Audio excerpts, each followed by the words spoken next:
back to a brand new video. Today's video is going to be different from the usual content. I am here to share my opinion on a topic that's been talked about to death.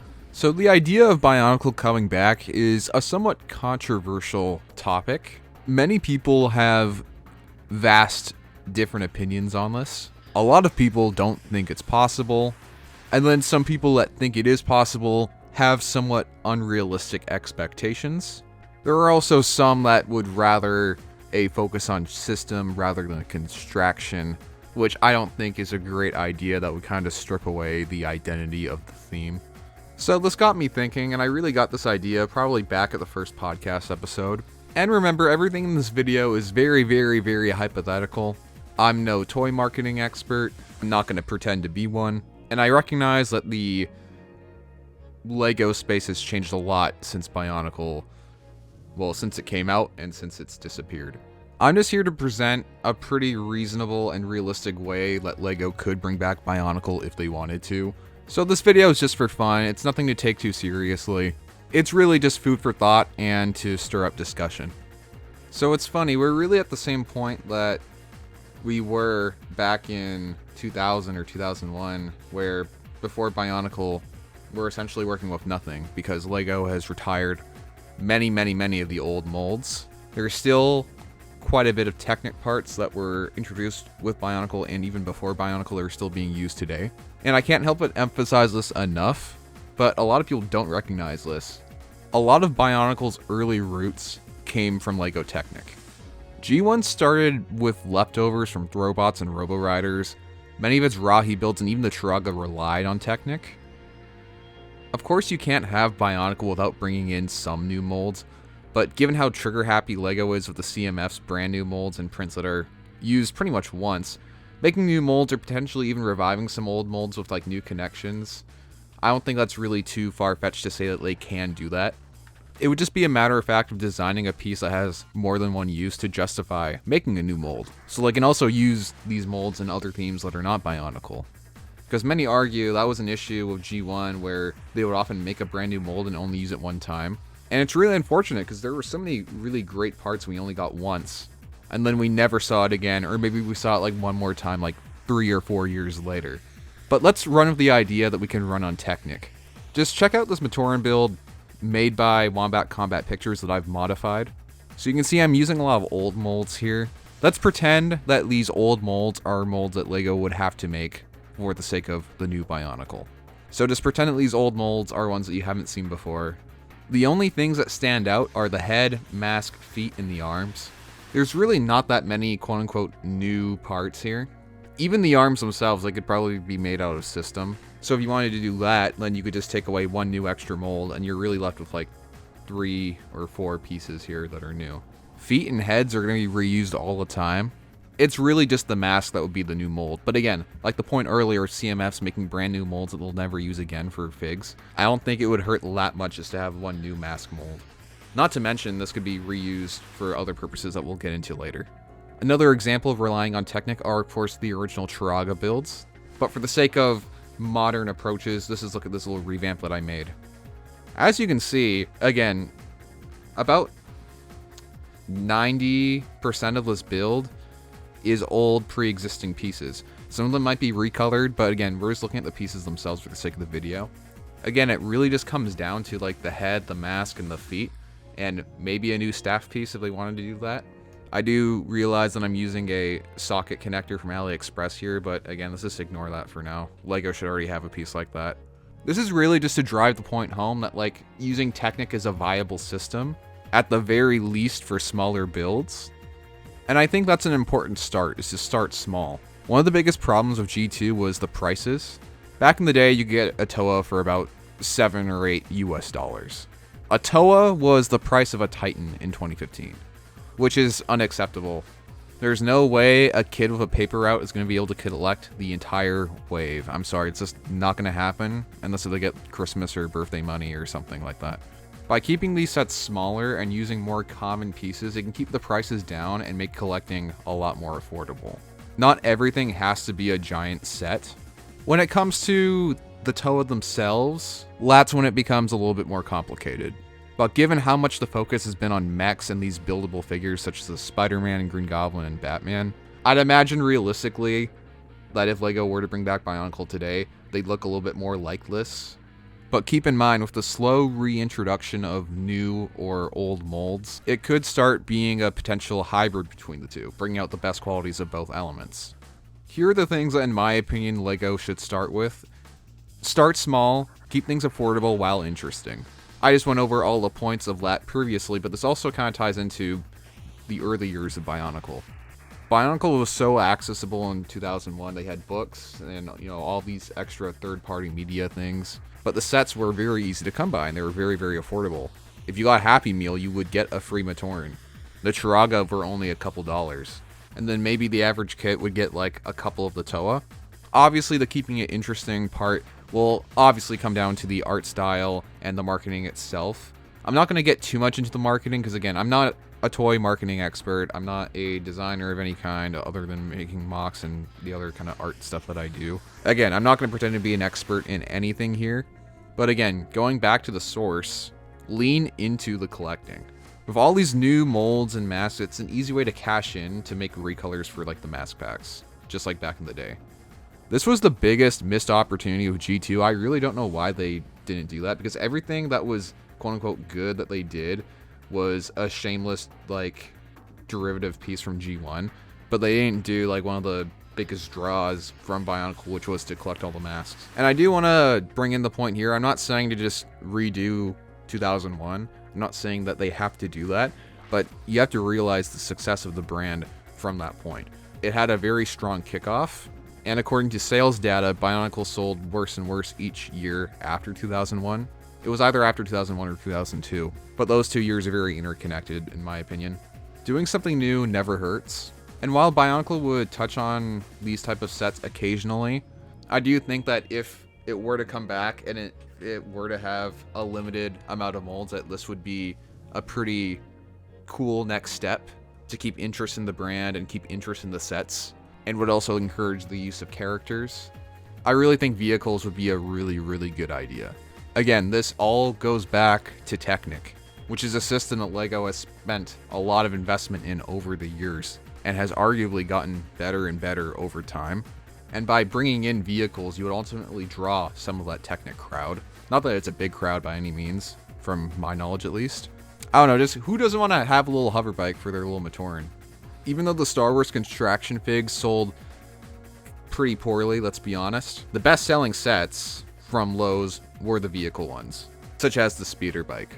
And you could say, well, but Ignition Zone, that's Star Wars, people will buy that because it's Star Wars. If you make something that is cool, people will buy it. If you have some cool exclusive recolors that people want to use for a mock, people will buy it. Maybe if you buy 2 of them, you can make a really cool combiner. And that's the next thing. Combiners were an interesting aspect of Bionicle G1, but many of them were very hit or miss. But the ones that hit were arguably some of the best sets in the entire theme. Let's say in this hypothetical scenario that the set's coordinated with the collectible masks or something. Maybe you need to find a certain mask to finish a certain combiner set. Or maybe you need to find a certain mask to make a certain character that you like. If the combiners are really, really good, there are going to be people that will buy double of the sets just to make the combiner. And it will most likely encourage people to complete the wave a little bit more. I know I fell for that a few times. I've definitely fallen for it on the secondhand market. It's just a win-win because you're already using parts that exist from the sets. You don't need to make another set, while also demonstrating the other ways that the pieces can be used within that combiner. I just think it's a really good idea all around. Alright, next part here is probably a topic that's been discussed the most when it comes to a G3 or another Bionicle reboot. This is the story aspect, just because it was such a strong point of Bionicle Generation 1. I'm not going to be one of those guys that says that they should open up with a show or anything like that. I'm just trying to look at this from like a minimalistic point of view, assuming that LEGO wouldn't want to focus on third-party content as much as they did before. The coolest thing about Bionicle's original early story was the mystery. For fans that already liked the sets, this is what kept bringing them back even more. And to maybe encourage them to buy sets that they didn't really like, just because a certain character turned into this variation or something. If someone's a fan of Hookie, they're going to want every single version of Hookie. Even if they don't like that Mario version, they're going to buy it anyway because they like Hooky. I will be the first one to admit that Bionicle's original story, it wasn't the original main draw. It wasn't the main reason why sales were coming in. I love the story, but I recognize that at the end of the day, it's because a kid saw the toy on the shelf and they thought it looked cool. Or somebody's grandma saw it on, I don't know, Walmart.com, was like, okay, I know what I'm getting my grandkid for their birthday. The ultimate priority should be releasing fantastic sets at affordable prices, and so that they can make actual profit off of them. Another issue with Bionicle back in the day was that LEGO's profit margin was not very high off per set, but they just kept making them because they kept selling so many of them. So ultimately their profits were a lot because their sales were so high. Again, I can't emphasize this point enough. Make them look cool and make them affordable. That's all you gotta do.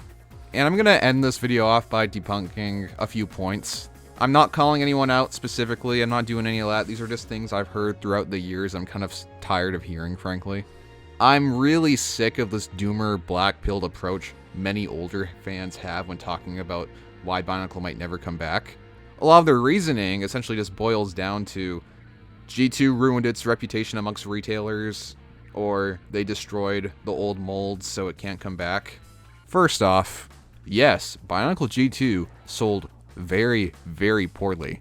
There were many factors in why it sold poorly, but it sold poorly. There's no way around that. But I highly doubt that retailers would carry a grudge for over 10 years. This whole idea that the brand is tainted is just dumb. Have you seen what toy retailers have been carrying these days? Almost all of it goes into the bargain bin, dude. Those retailers see LEGO and they stock up on it. It's as simple as that. I really don't know what else to say. Some manager at Target's not going to see a new Bionicle set and be like, let's not get more stock of this. Because they're not going to freaking remember what happened like 10 years ago. So here we get into the old molds thing.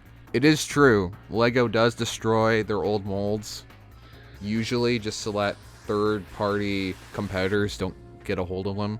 But I don't really see how that's a good point for them, like, never being able to bring those old molds back. Especially now that knockoffs exist. Like the knockoff Hows, the knockoff Kakrons. They have knockoff Vahis now, dude. It's going to get to the point in the next year or two where every single G1 mask is going to be a knockoff at some point. And you're not going to be able to tell the difference. It's all plastic at the end of the day. And the thing is, like, 3D modeling is easier than ever. If LEGO really, really wanted to get that lazy, they could just pull up models of parts that already exist from their catalog and then commission the new mold from that. It would be expensive to do on a grand scale, but if they just brought back like one or two at a time, like not that much of a problem, I wouldn't imagine. But again, I'm not an expert. I'm not going to pretend like I know. That being said, do I think that they would actually bring back old molds? I think that depends. I think that really, really depends. I could see them bring back old molds to modify them so they're technically a new mold and that they have more connection points and it's a easier part to incorporate into other sets. I can definitely see that. But obviously, they're not going to bring back old molds that are so hyper-specific to being one thing. Like, they're not going to do that. A lot of those old parts, they would have to be made with different producing methods because the way that they process plastic is much different now to be a lot more environmentally friendly. So, are we ever going to see the exact same old molds back? Probably not, but I wouldn't be surprised that if maybe they brought in some that were either inspired from the old ones or they were new and improved versions of the old ones. Which is fine by me. Whichever one prevents my parts from cracking faster. That's all I gotta say. Honestly, the biggest factor that comes down to Bionicle's second resurrection is who the audience is. Who the target audience is. LEGO has passed the point of aiming towards older kids that grew up with Bionicle because most of us are now well into our 20s and 30s. While still appealing to some of us because remember, they relied on us for G2. They basically cut off all the marketing just because they thought Bionicle was a very popular brand. But they didn't realize that they had to sell to a whole new generation of kids. They need to find a new audience to appeal to Bionicle. And if I have to be honest, I'm not sure how drawn the average iPad kid will be to something like Bionicle. You have to recognize that most of us G1 fans were a part of the last pre-TikTok generation. But that being said, most people my age and older than me are brain rotted to the core. Again, I'm not a toy marketing expert. I'm not a special list in that field whatsoever, but there has to be some type of game plan. I'll leave that to the experts, but when it comes to creative brainstorming, that's where I come in here with this video. This quote-unquote pitch is meant to be semi to mostly realistic and to present itself as a feasible way the brand can return without completely losing its identity by becoming something like Ninjago or Chima. But let me know if you think there's a better way LEGO could bring back Bionicle. Is it possible? Is there an even better way? Or is Bionicle one of those IPs that's had its day? Honestly, as a mock maker, my concern is new parts. As someone that wasn't a fan of CCBS as a system, I do find it quite useful for a lot of the parts that they do offer for touching up some of my builds and filling in some gaps. But even CCBS doesn't exist anymore. If knockoffs suddenly stopped getting produced, then we as mock makers would get screwed from price inflation. And the worst thing of all, broken pieces. Plastic has a good history of not aging too well after all. So I hope on the knockoff side someone gets ahead of that in the future. LEGO still has the socket handpiece around, but it's really pretty much it aside from traditional Technic. Which is another reason it probably wouldn't be a bad idea to start out with smaller builds. Not only because they wouldn't need that many parts, but it can start as an easy transition for those that are used to minifigures opposed to big action figures. It could ease the transition as smaller figures could fit more into like traditional system sets. I'd really personally love to see something like little dioramas or 18+ style builds, but even I know that's asking a bit much. After all, that's what mocks are for. Outside of the concern for parts and mocks, the most frustrating thing to someone like me is seeing how over the years LEGO has just wasted the once great IP. They let it fall into obscurity and did nothing to even at least cash in on the nostalgia part of it. That's slowly fading away for many. Which is annoying because I genuinely think it could be an IP to rival ones like Transformers just with its story alone. The point is, I just want something to be done with it. It's sad to just sit here and rot and to see people ultimately forget about it, aside from the occasional, oh, I had the red one. That being said, we do live in an interesting time where most IP resurrections end up being a disappointment. And maybe Bionicle was ahead of its time on that front too with G2. But at the end of the day, none of this is up to me. The best I can do is keep talking about it and spread my passion for the theme and talk about the overwhelmingly positive effect it's had on my and many other people's lives. It's just up to the powers that be to determine if they want to bring the legend back to life or let it fade away to the sands of time.